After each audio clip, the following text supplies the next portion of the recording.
My phone pinged with a WhatsApp notification. I picked it up, expecting another excuse from Eric about working late, but what I saw made my hands shake. "I'm done with you. Moving to LA with my new girl. You'd better check our savings account. Have fun being broke."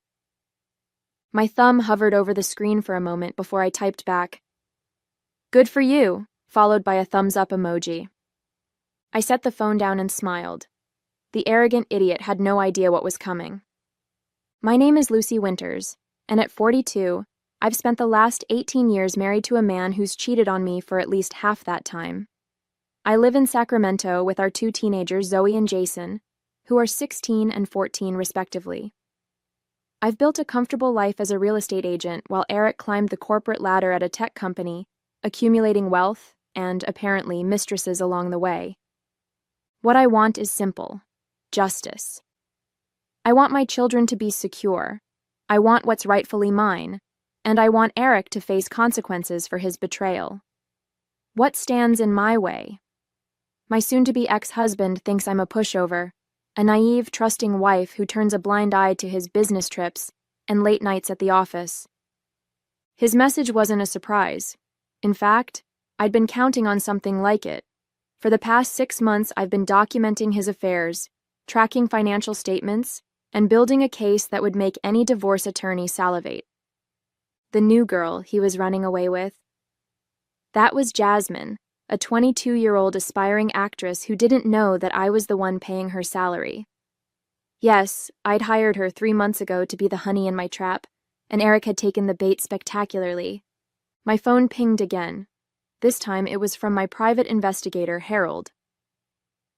"He's booked 2 first-class tickets to LA for tomorrow morning. She's confirmed for the meetup tonight." Perfect. Everything was going according to plan. But as I opened my laptop to check our joint savings account, my stomach dropped. He hadn't been bluffing. The balance showed a withdrawal of $220,000 made just hours ago. That was considerably more than I'd anticipated. What else was he hiding? Eric and I met in college. He was the charming business major, and I was studying communications with dreams of becoming a journalist. We married right after graduation, and I put my career aspirations on hold to support his. When he landed his first big job, we moved across the country, away from my family and friends. I was pregnant with Zoe by then. I threw myself into motherhood and being the perfect corporate wife. I hosted dinner parties for his colleagues, maintained our home, and raised our children while he traveled for work. When Jason started kindergarten, I got my real estate license, something flexible I could do while still managing our family life. For years, I believed we had a good marriage. Yes, Eric could be dismissive and self-centered, but he provided well for us. The first sign something wasn't right came 7 years ago, when I found a receipt for an expensive women's bracelet that I'd never received. When confronted, Eric claimed it was meant to be a surprise for my birthday, 3 months away. I chose to believe him. Then came the perfume scents on his shirts, the mysterious weekend conferences, and the increasingly frequent late nights. Each time I expressed concern, he'd make me feel irrational and controlling. "You sound crazy, Lucy," he'd say. "Do you think a man in my position has time for affairs? I'm working to give you and the kids everything." And I'd back down, doubting myself. After all, we had a beautiful home in an upscale neighborhood, the kids were in private schools, and we took lavish vacations. On the surface, we were the perfect family. It wasn't until last Christmas that something shifted in me. Eric had promised to be home for our family celebration, but called last minute claiming his flight was canceled due to weather. That night, while the kids slept, I checked the airline's website. There were no cancellations. It was the first time I had concrete proof he'd lied. Instead of confronting him, I began paying attention. I noticed how he kept his phone face down and took calls in another room. How he had a separate credit card I never saw statements for. How he'd become increasingly critical of my appearance, my intelligence, my contributions to our marriage.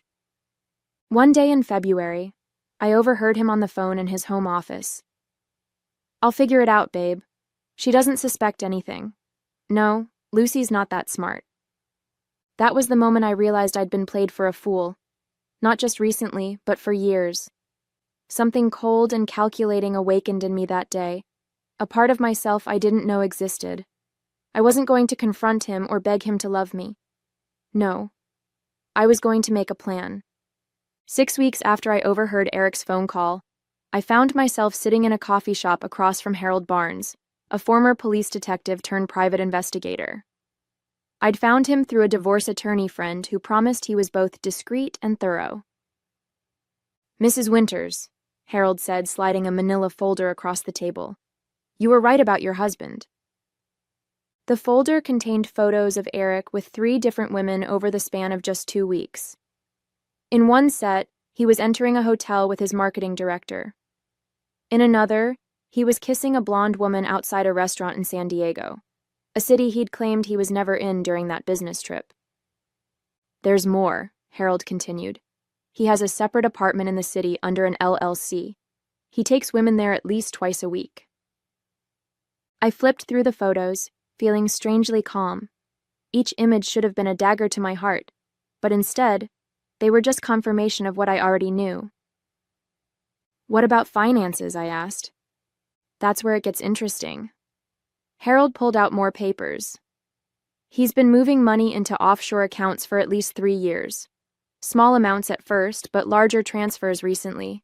He's building a nest egg you wouldn't be able to touch in a divorce." That was the moment the full weight of Eric's betrayal hit me.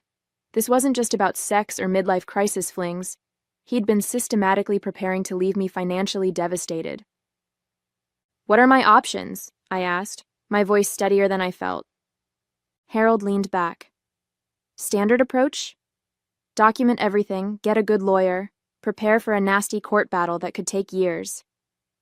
And the non-standard approach?" A hint of a smile crossed his face. "That depends on how much justice you're looking for." That night I couldn't sleep.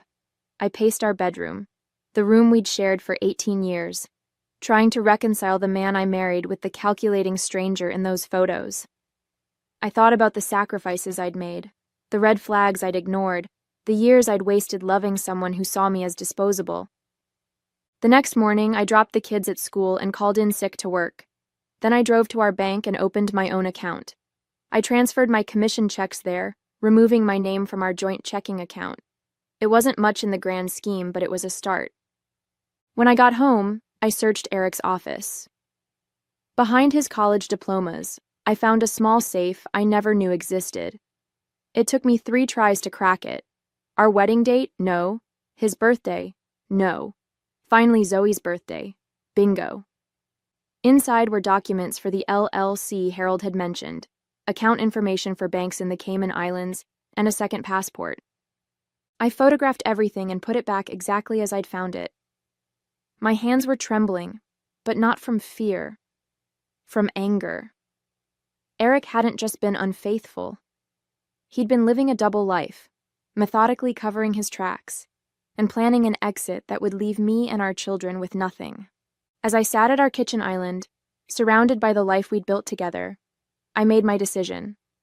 I wasn't going to be a victim in Eric's story. I was going to write my own ending. I just needed the perfect plan. 2 days after discovering Eric's safe, I met with Olivia Perkins, the most cutthroat divorce attorney in Sacramento. Her office was sleek and intimidating, much like the woman herself. "With what you've shown me," she said after reviewing my evidence, "we could secure a favorable settlement, possibly 50% of the known assets." "Known assets being the key phrase," I replied. "I believe he's hidden millions." Olivia nodded. "That's common, and unfortunately, sometimes those funds are never recovered. Courts move slowly, and money moves quickly." "What if I could prove exactly where the money is before filing for divorce?" "That would change everything," Olivia said. "But surveilling financial records without authorization could create legal problems for you."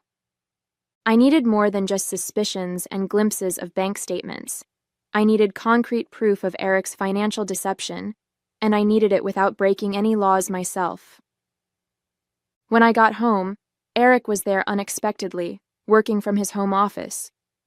Seeing him sitting there, casually betraying me with every email and phone call, made my blood boil. "Hey," he said, barely looking up.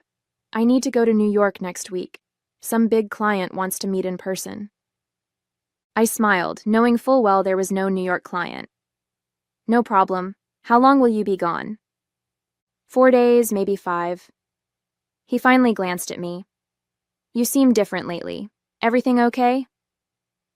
Just busy with work, I lied. Actually, I've been thinking about taking a real estate course to get specialized certification. It would mean evening classes twice a week. Eric looked relieved, probably at the thought of having more freedom for his affairs. Sure, whatever makes you happy. That small exchange gave me my first opening. With evening classes as an alibi, I could begin the next phase of my plan. I called Harold and asked him to meet me again. I want to set a trap, I told him when we met in a park, far from anyone who might recognize me. Something that will expose not just his affairs, but his financial schemes. Harold looked skeptical. What did you have in mind? He's always gone for the youngest, prettiest woman in the room, I explained. I want to hire someone to get close to him, someone who'll report back to us. You want to hire a honey trap? That's risky territory, Lucy. But I was determined. Not just any honey trap. I want someone so perfect, so obviously interested in his money, that he'll reveal everything trying to impress her. And I want everything recorded. Harold reluctantly agreed to find someone suitable, warning me that such evidence might not be admissible in court. But I wasn't necessarily thinking about court anymore. 2 weeks later, Jasmine entered the picture. 22, gorgeous, and a struggling actress with impressive improvisational skills, she was perfect for the role. I paid her generously from my private savings, with bonuses for specific intelligence gathered. Meanwhile, Eric's behavior worsened. He'd stopped trying to hide his late nights and unexplained absences. Twice, he accidentally called me by another woman's name. It was as if he was trying to push me toward asking for a divorce, no doubt on his terms, when his financial arrangements were complete. I played along, acting increasingly distant and distracted. I even left printouts of apartment listings visible on the kitchen counter. Every night, I documented his comings and goings, forwarded suspicious emails to my private account, and built my case. Then came a text from Jasmine. He took the bait. Dinner tonight. We'll record everything. I should have felt vindicated. Instead, I felt hollow. My marriage wasn't just ending. It had never been real in the first place. 3 months into my plan, Harold handed me a USB drive. You'll want to hear this privately, he warned. That night, after the kids were asleep, I plugged it into my laptop and listened to Eric telling Jasmine about his suffocating marriage and his plans to leave me broke. She's such a fool, Eric's voice said clearly. 18 years, and she still thinks those business trips are real. Meanwhile, I've got accounts she doesn't even know exist. How much have you saved? Jasmine asked, her voice flirtatious. Over 2 million, safely tucked away where she can't touch it. By next month, it'll be closer to 3. I listened as he boasted about properties purchased through his LLC, investments made with money siphoned from our joint accounts, and his plan to file for divorce once everything was secured. What about your kids? Jasmine asked. Eric's response chilled me to the bone. They're almost grown. Lucy can have custody, less child support that way. I'll send money for college directly to them, make myself look like the generous dad while she struggles. I had expected to discover financial betrayal, but the casual cruelty with which he discussed abandoning his children shook me to my core. This wasn't just about money or infidelity anymore. This was about a man willing to discard his family without a second thought. The next recording was from a week later, in what sounded like Eric's secret apartment. I'm thinking we should go away together, he told Jasmine. Maybe LA? I've got connections there, could set you up with auditions. What about your wife? Jasmine asked. I'm done with Lucy. Been done for years. Once I tie up some loose ends with the Cayman accounts, we're free to go wherever we want. The recordings continued, each more damning than the last.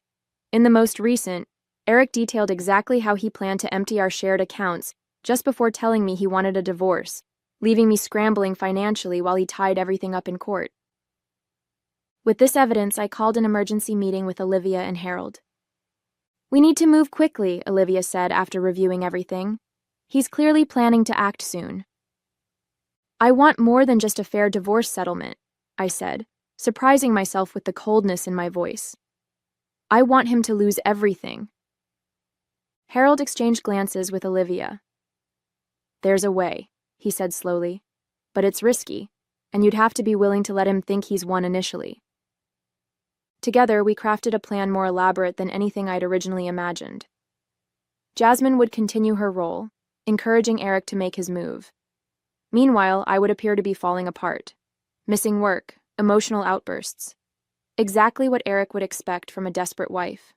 Most crucially, I would transfer small amounts from our joint savings into a decoy account, one that Eric would discover if he went looking, making him believe his plan to leave me broke was working. "The goal is to make him act rashly," Olivia explained. "Men like Eric make mistakes when they think they're winning." The final piece came together when Harold introduced me to Thomas Geller, a forensic accountant specializing in hidden assets. "If the money exists, Tom will find it," Harold promised. Within weeks, Thomas had traced Eric's financial web through shell companies and offshore accounts. The full picture was staggering: $3.4 million hidden away, real estate in 3 states, and investments specifically structured to be difficult to trace. "He's good," Thomas admitted, "but not as good as he thinks. He's left fingerprints everywhere." Armed with this knowledge, I was ready to spring the trap. In our final planning session, Jasmine received her most important instructions. "Get him to LA," I told her. "Make him think it's his idea, but it needs to happen within the next 2 weeks." Jasmine nodded. "And once we're there?" "Disappear," I said simply. "Let him panic. Let him realize he's been played. And most importantly, make sure he transfers a significant amount of money to you first." Harold looked concerned. "That borders on entrapment." "No," I corrected him. "That's justice." Everything was in place. I'd secretly filed for divorce with Olivia the previous week, with the papers ready to be served at the perfect moment. Thomas had documented all of Eric's hidden assets, and Harold had collected enough evidence of infidelity to satisfy even the strictest judge. The night before Eric's planned escape, he came home late.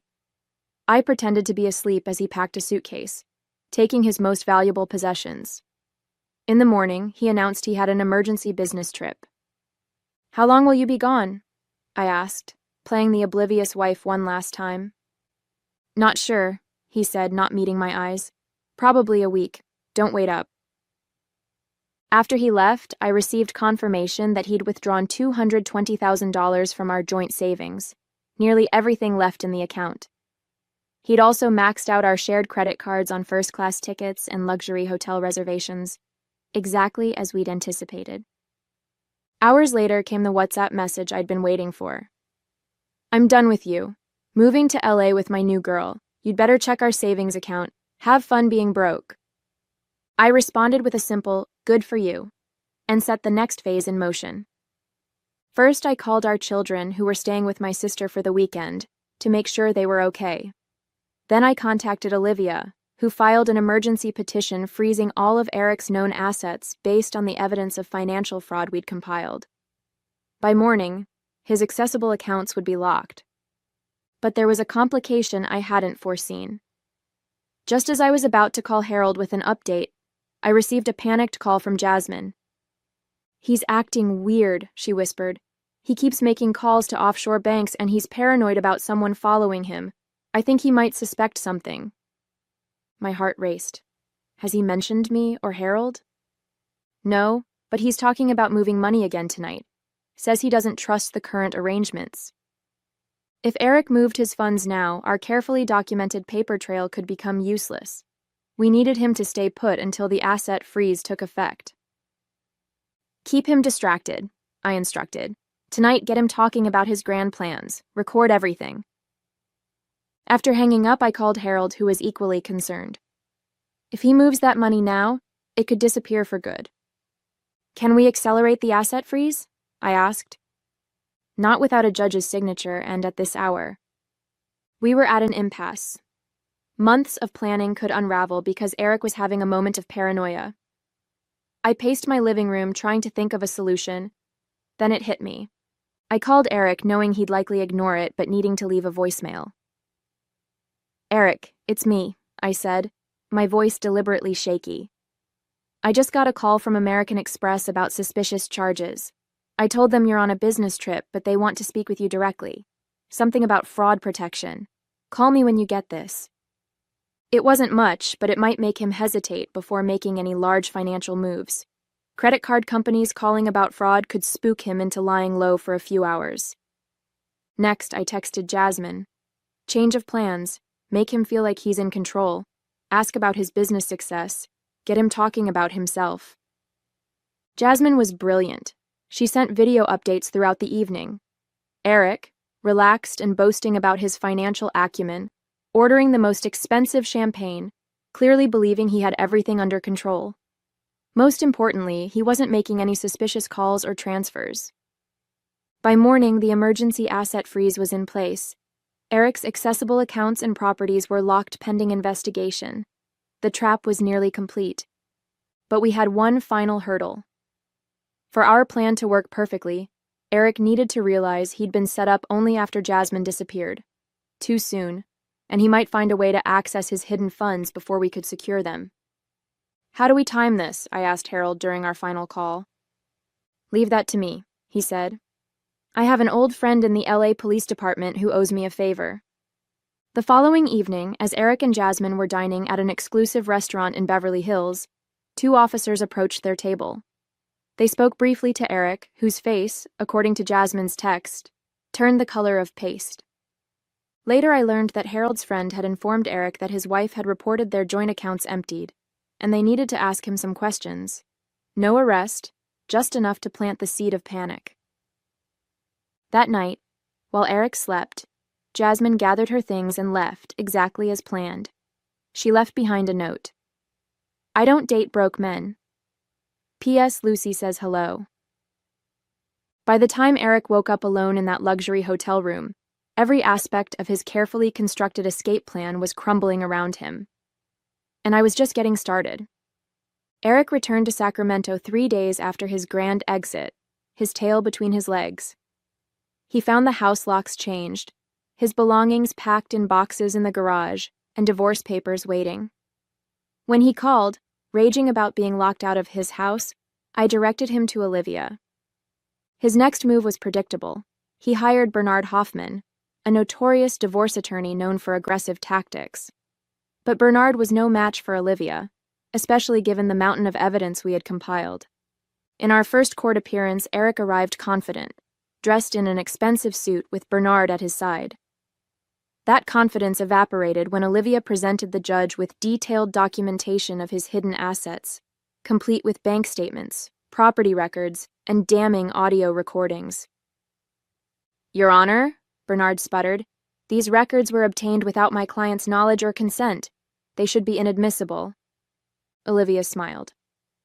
"Actually, Your Honor, all financial documents presented were obtained through legal channels by a licensed forensic accountant, following suspicious activity reports filed with relevant financial institutions. As for the recordings, California is a two-party consent state for recordings, but all these conversations took place in public venues where there is no expectation of privacy." The judge reviewed the materials, his expression growing darker with each page. "Mr. Winters," he finally said, "these documents suggest a deliberate attempt to hide marital assets. I'm extending the emergency freeze on all accounts and properties listed here pending further investigation." Eric's face contorted with rage as he turned to me. "You planned this," he hissed. "You set me up." "No, Eric," I replied calmly. "You set yourself up the moment you decided to steal from your family." The courtroom fell silent as Olivia played selected recordings of Eric discussing his plans to leave me destitute. His voice filled the room, detailing how he'd systematically moved millions while planning to abandon his children. "Where's the girl?" Eric demanded afterward in the hallway, his face red with fury. "Where's Jasmine?" "Jasmine?" I replied innocently. "Oh, you mean the actress I hired? She's back in her theater program, I believe. She got an A on her undercover assignment. The look of comprehension that dawned on his face was worth every penny I'd spent. The divorce proceedings moved swiftly after that initial hearing.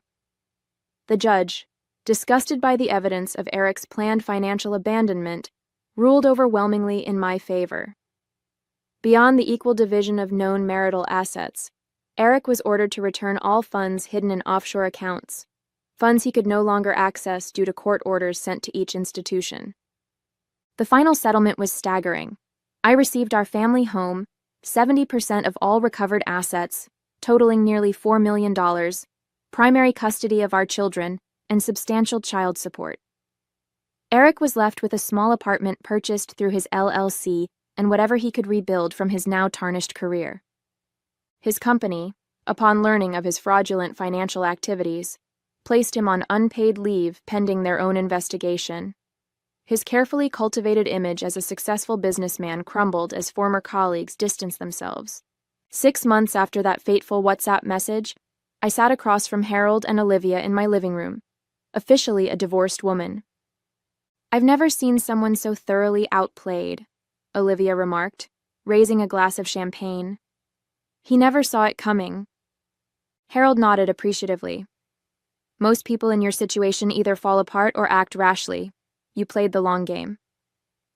"I had good teachers," I replied, "and a very deserving student."